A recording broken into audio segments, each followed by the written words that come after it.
Last week, we talked with Sheila about the external barrier of ageism and how women navigating career reinvention are often overlooked, not because of a lack of skill, but because of outdated perceptions of their potential. Today, we take that conversation one powerful step further, because overcoming external barriers doesn't always mean pushing harder. Sometimes it means aligning better. In this episode, you'll meet Mozella Perry Ademiluyi, a licensed attorney, leadership guide, and founder of Mountain Peak Strategies, who believes that true, sustainable achievement happens when we engage the whole self-head, heart, and hands. Mozella knows firsthand how steep the climb can be. At age 50, she attempted to summit Mount Kilimanjaro and didn't make it. 10 years later, she returned, reached the 19,341-foot peak, and uncovered a life-changing realization that internal alignment is the secret to external success. Whether you're navigating the rollback of DEI toxic work cultures or the quiet burnout of carrying it all, this episode gives you tools to move forward with gentle power instead of force. We'll talk about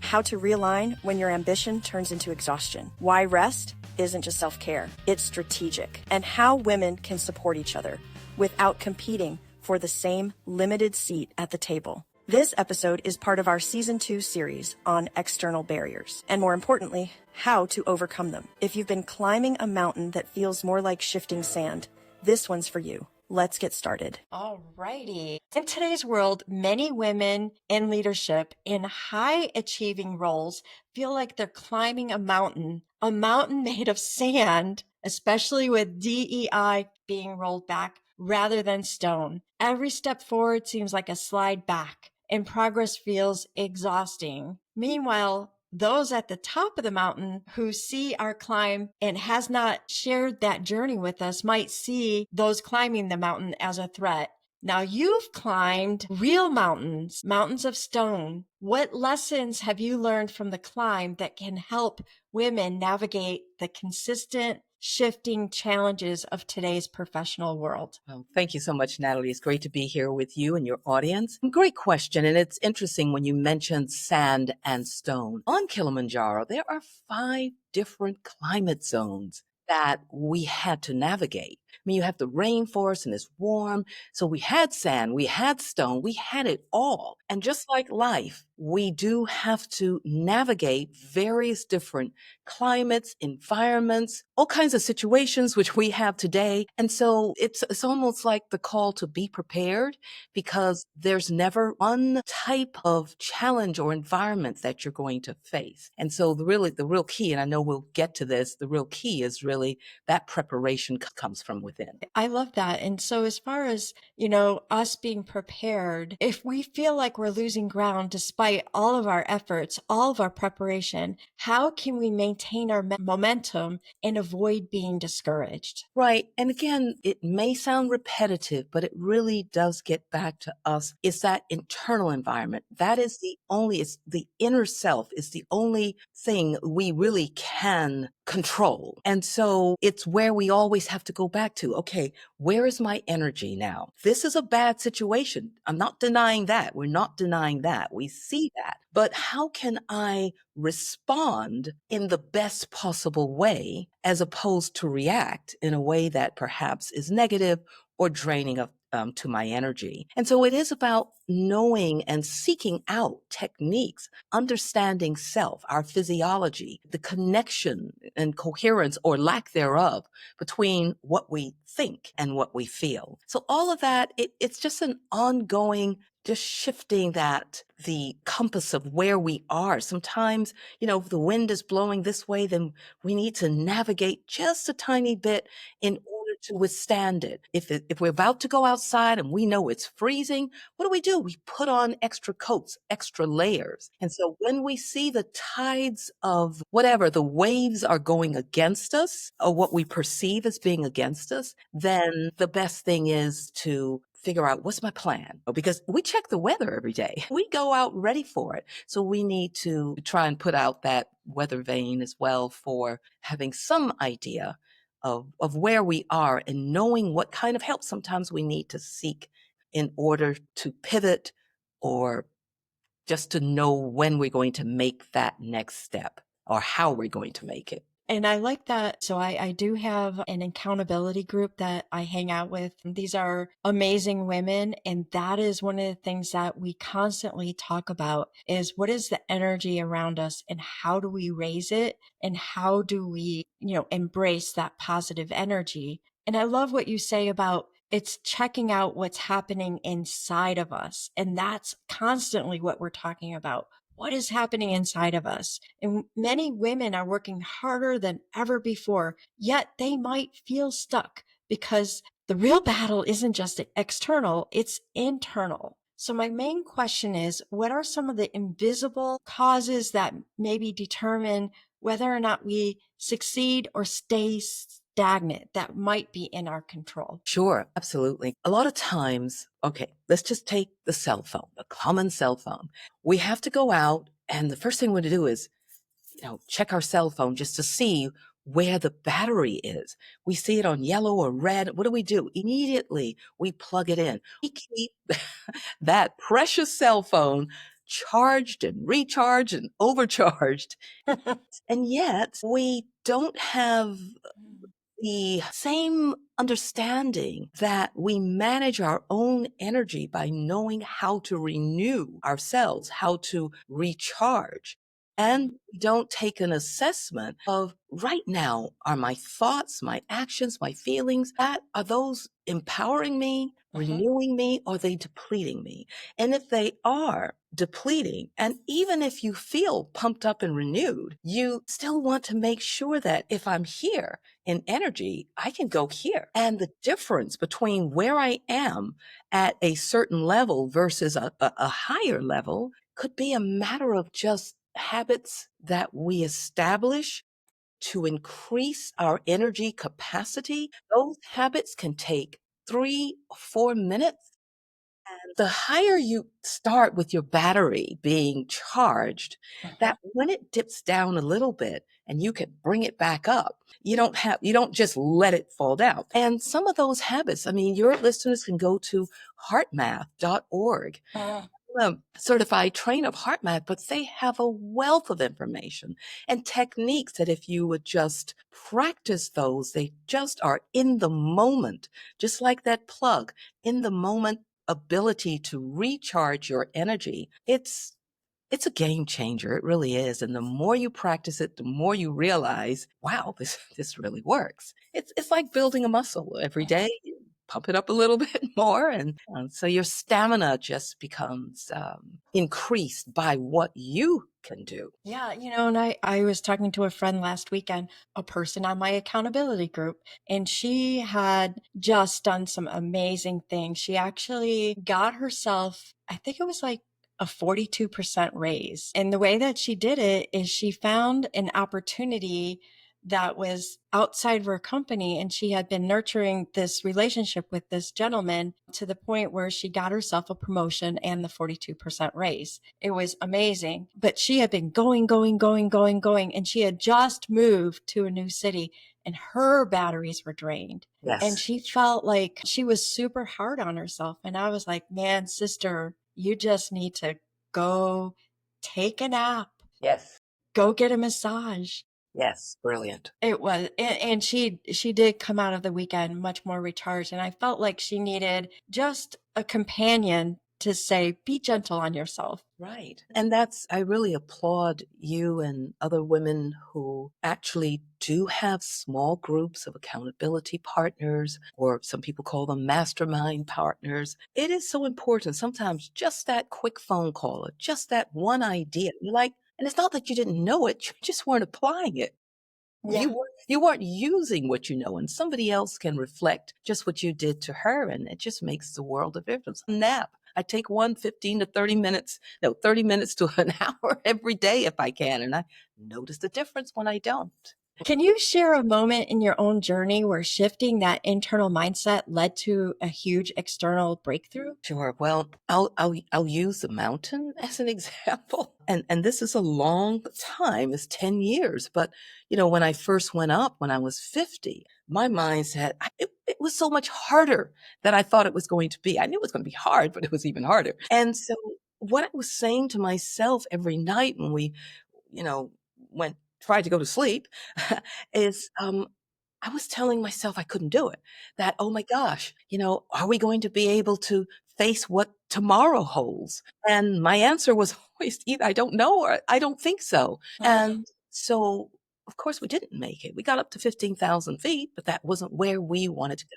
And so it took me 10 years. So it's a question of it is just a decision. It is just a choice. Now that choice took me 10 years, but there was some reasons why I chose that particular marker of 10 years going back when I was 60.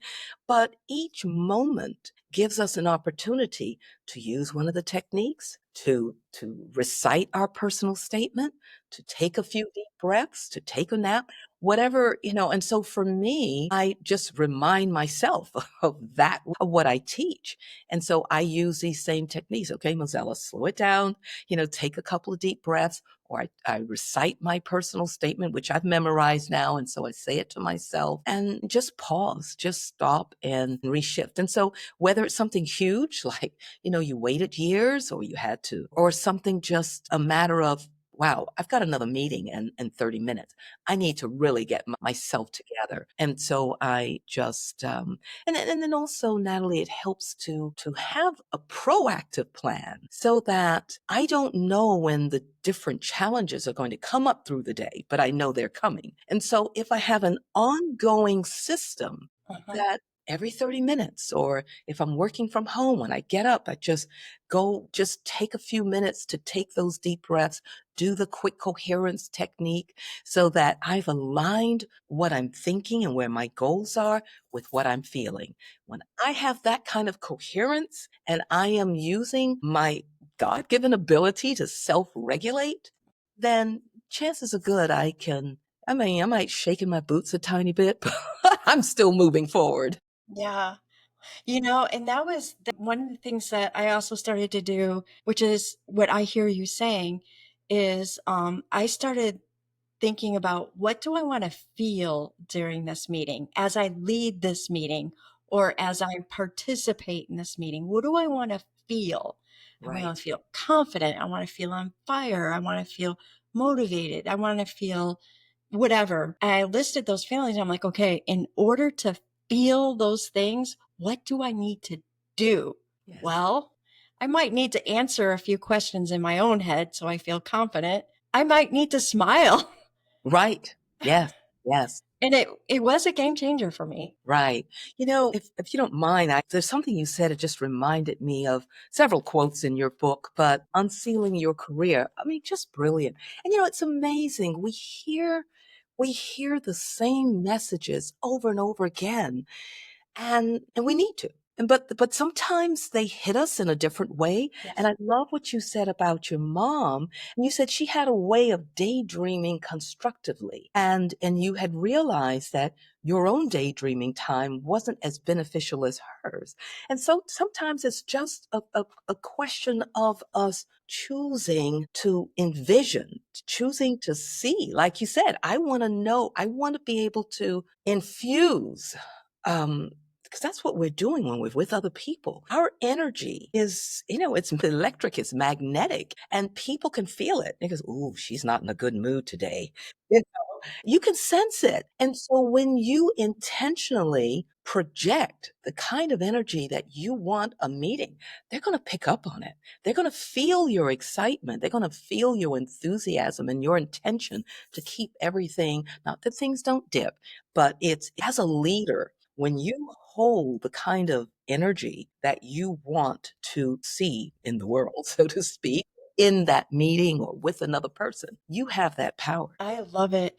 Now, some high achievers feel like they have to keep pushing, using push energy, no matter what the cost. But at what point does ambition, that push energy, turn to burnout?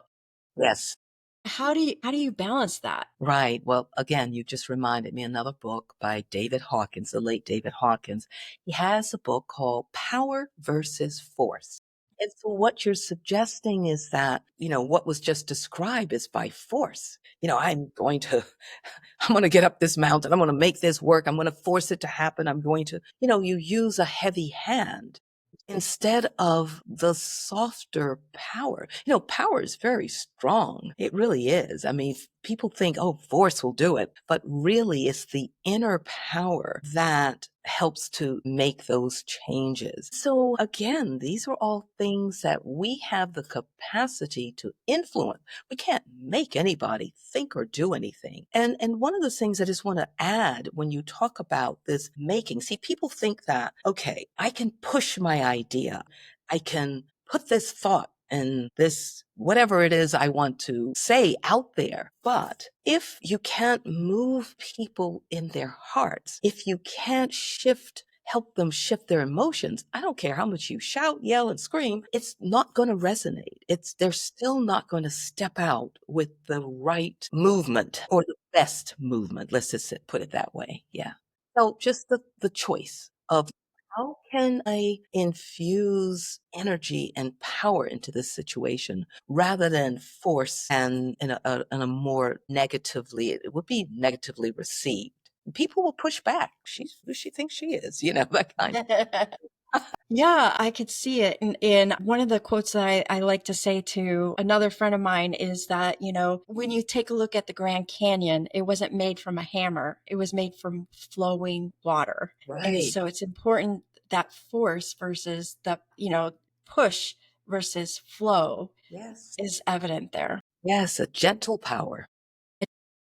Going back to one of the things that you had mentioned, you talked about, taking a nap, taking a break, making sure that your battery is charged. What are some of the daily or weekly habits that you've employed to get up the mountain or that you use every day to be your best person? Right. Well, thanks for asking that. I like to start my morning with just some morning quiet time. And my quiet time is contemplating a little bit of meditation, my own, just being still, just taking a couple of breaths. But a lot of it's just reading. It's reading maybe notes that I've taken, my own statement. How I start my day is really so critical. How I end my day is equally as important. And I have smaller amounts of time between my start because boy, once you step out that door, you're off to the races, right? And the problem often is that we have no system because we can't stop and meditate really in our day or necessarily, it's not easy for most people, but we can take 2 or 3 minutes on a regular basis. And that's what I try to remember to do myself is, okay, Mozella, you get a little anxious here. Let's just do what you know, quick coherence technique, the inner ease is all kinds of, as I said, go on to heart math. And there's just so many, or techniques that we're already aware of. We've heard other people share and just know that in between the start of your day and the end of the day, you're not helpless, that you do have everything that's coming at you. You'll be able to manage it, manage your energy just by, and people don't even have to know what you're doing, but you're looking at them, you're listening, and you're just taking those breaths. And if you have a little mantra, and it can really, with practice, it really does shift a lot. It's really impressive I actually turned 60 this June. Oh, congratulations. And I was thinking to Young one. myself, would I be prepared to climb a mountain? I don't know. Sure you will. You're doing them every day. I mean, Yes. you're climbing them all the time. Actually, I have one more answer to that question that you talked when you mentioned, what do I do? Okay. When I was actually on the mountain, put it to you this way. After the first time and I couldn't do it, the steps that I needed to take came to me before I went on 10 years later to try again. Yeah. But going was a real test for me. It was an ability to practice. And those steps, like, I'll just give you 3 of them. All right. One from the head, one from the heart, and one from the hands. That's my 3H approach. And so the first one from the head is imagine first. Mm. And it's like we always start with our vision of, we have to remind ourselves all the time, what do I want out of this particular meeting? What do I want out of my exercise session? And imagine first is about vision. And I say here, we are most likely to achieve our goal when we focus not on our fear of failure, but rather a vision of our success. success. And so that's how we kind of internalize in our thoughts and ideas. Now, let me give you an example of something that comes from the heart. And this is attitude then altitude. That's a very common mountaineering and life type of principle. And it's about our belief. If my attitude is that I'm not good enough, I'm not going to make it, I'm going to panic, what am I going to do? I'm not going to be able to make those steps simply because I have already told myself where I'm going. Uh-huh. And honestly, our hearts have most of us don't really think that, but our hearts have a greater capacity to impact our physiology than what we say. So let me just read the principle behind the attitude and altitude. Our thought is not only our capacity, but also our belief that defines our ability to move forward.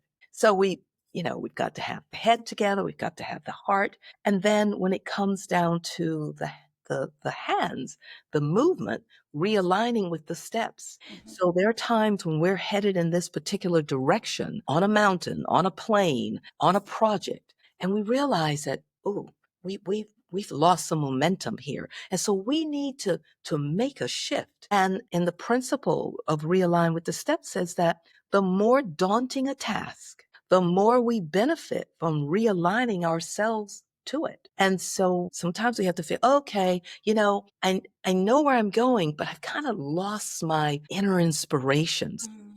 We have to realign how we feel and what we do. They help us to really get to where we want to need to be. That makes a lot of sense because like even I'm thinking about a tennis match, I may not hit a ball the way that I feel like I can Yes, strike it. And then if I don't like realign my head and my heart in that moment, then I can let a missed shot, a missed ball really impact the rest of my game. absolutely. But if I reassess and say, okay, that was just one shot, you've got this, this is what it feels like, then there you go, I go. And that's a perfect example because those of us who love tennis, and I do too, and I watch the tennis players and you can just see their reactions. They throw their hands up to their heads and they're just so disgusted. You can see it all over their face and their bodies about how they took it.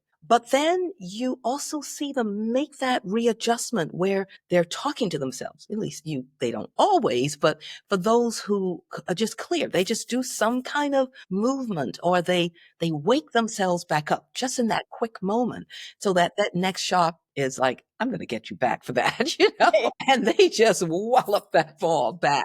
Yes, And yes. then they're like, yes, that's why I keep coming back to this game. Exactly, exactly. And they're taught. I mean, they're all about the inner self because it's the inner self that leads the actions. Inner self, that head, heart, coherence will tell those hands and those feet exactly what to do. Yes, Yeah. that is so true. And it's like, I always focus on not how technically to hit it, but what it feels like to hit it well. Right. That's right. Exactly. It just flows automatically. Once we get that alignment, your body knows what to do and how to move without your giving it constant instructions. Because really, as I said, those instructions from the heart, I'm gonna, this is it. This is the one. Yes, exactly. Thank you for that backhand. Exactly. So, one of the things that I also am hearing from a lot of the guests that have come onto the show is a need for us women to support one another, especially during this time. We've always needed to support one another. And I wonder if you can talk about how women can not only go about, looking at themselves and getting themselves centered, but how can we support one another so that we feel like we're not competing for a limited space at the table.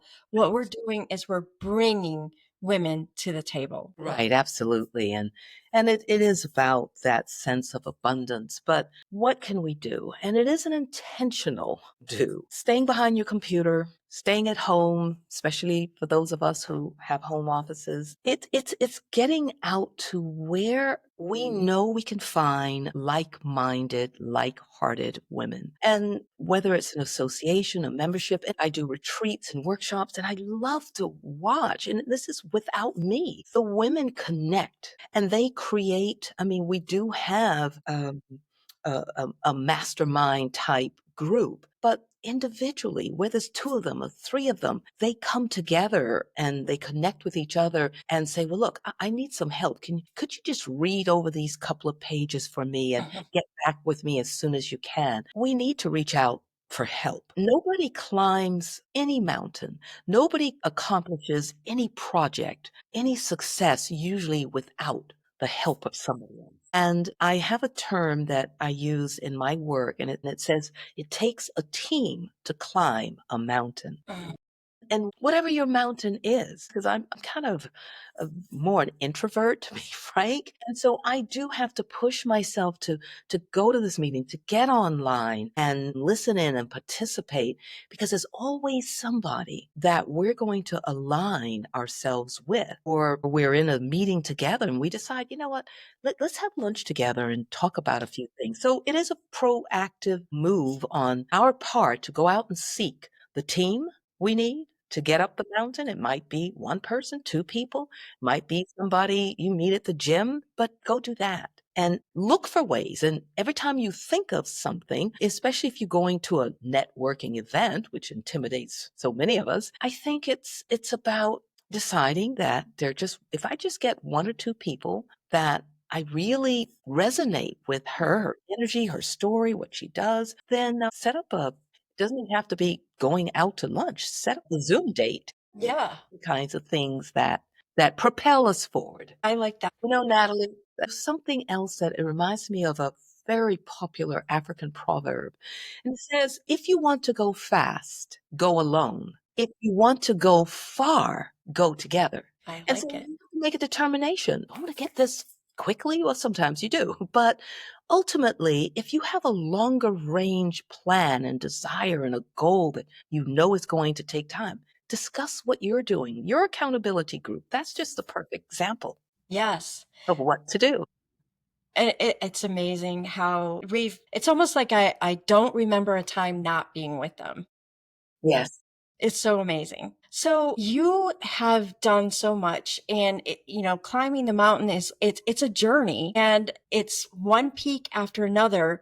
And so I have to ask you, what's your next journey? Where is it that you're going to next? What's your next challenge that you're going after? To really expand being it. See, when I have these retreats, now I have 3 retreats a year and picking back up in 26, but our group is 8 to 12 of us. It's a very intimate group. And what I'm being called to do and requested to do is to really invite more opportunities to speak to larger numbers of people. So essentially, it is to not limit myself to the kind of audience that I believe would most resonate, because I'm finding, even though I focus on women, but there are men out there saying, look, I'd like to do some of this as well. They're human beings, like we are. And so they also have some of the similar challenges internally that we do. And I think that it is, for me, it's just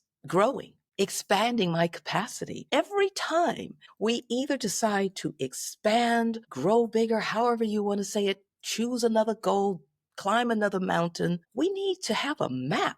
We need to know where we're going. And I'm just going to hold up I'm holding up something I use with my retreat ladies, and it says it's a map, MAAAP. It's my amazing, adventurous actualization plan. We need to be enthusiastic about anything that it is that we choose to do. Now, the map that I used going up Kilimanjaro are those 7 steps, but when I hand them their map and what I'm holding up is 3 blank sheets of paper in this brochure, because every time you start something new, I mean, yes, you've got the thing things that you have done in the past, everything that you know, your inner wisdom. But there are times when there's just going to be some new steps that you need to explore. And so therefore, I say, if it's on a napkin, map out everything. Everywhere we want to go. I need to do it myself, and my team helps me do that. I love it. Now, so if people want to learn about your retreats, learn about you, join in, I believe you have a beautiful gift to offer. Yes.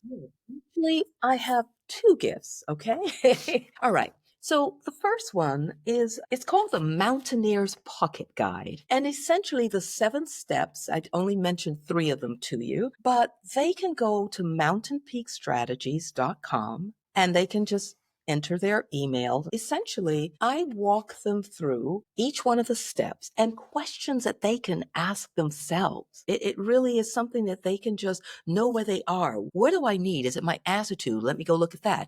Is it the momentum I lead? Let me go and look at the step that pertains to that. So that's that one gift, mountainpeakstrategies.com. And on that same website, they will be able to check out the offerings. We have several programs. They'll be able to find something that really fits them. And then the second gift is for them to go to the Mountain newsletter. I was writing blogs for years, and so it is a very exciting opportunity for women, especially, to figure out how to redefine what it means to have it all. Because we want to be productive at home. We want to be productive at work.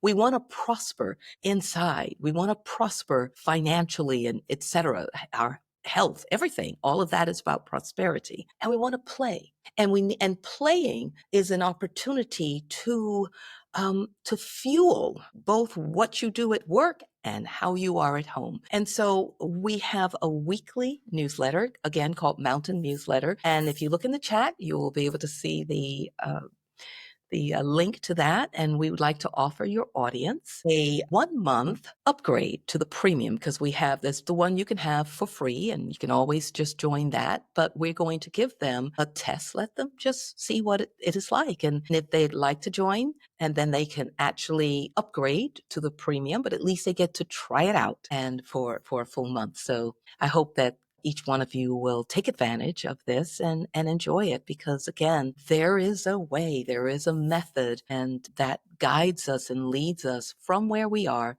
to where we want and need to be. I thank you for that. And on behalf of the audience, thank you so much for the opportunity to do that. Thank you so much for being here. Really appreciate your wisdom, the energy that you bring, and the inspiration. Thank you so much, Natalie. I enjoyed talking with you very much, and I am finishing up your book. Thank you very much for having me. What an incredible reminder from Mozella that real power doesn't come from pushing harder. It comes from aligning our head, heart, and hands. Whether it's a boardroom or a mountaintop, sustainable success means preparing for the climb within, not just reacting to what's around us. From checking our internal weather to recharging like we would our phones, Mozella gave us more than inspiration. She gave us a map, one that helps us navigate the shifting terrain of leadership, burnout, and external expectations with clarity and grace. And speaking of external expectations, next week we're going to hear from Mary, a powerhouse who walked away from the perfect job to build something better. Her story is about challenging cultural pressures, breaking the myth of linear success, and choosing joy as a strategy, not a luxury. If you've ever asked yourself, am I allowed to want more than this? Mary's story will meet you right where you are. So go ahead and follow, subscribe, and download this episode and the next one so you can listen anytime, anywhere. It helps you stay in the loop, and it helps us grow the show, reach more listeners, and bring on great sponsors who support this message. And if today's conversation with Mozella made you think of a colleague, a friend, or someone on your team climbing a mountain of their own, share this episode with them, because no one climbs alone. I'm Dr. Natalie Luke, host of the Unsealing You podcast. I'll see you next week.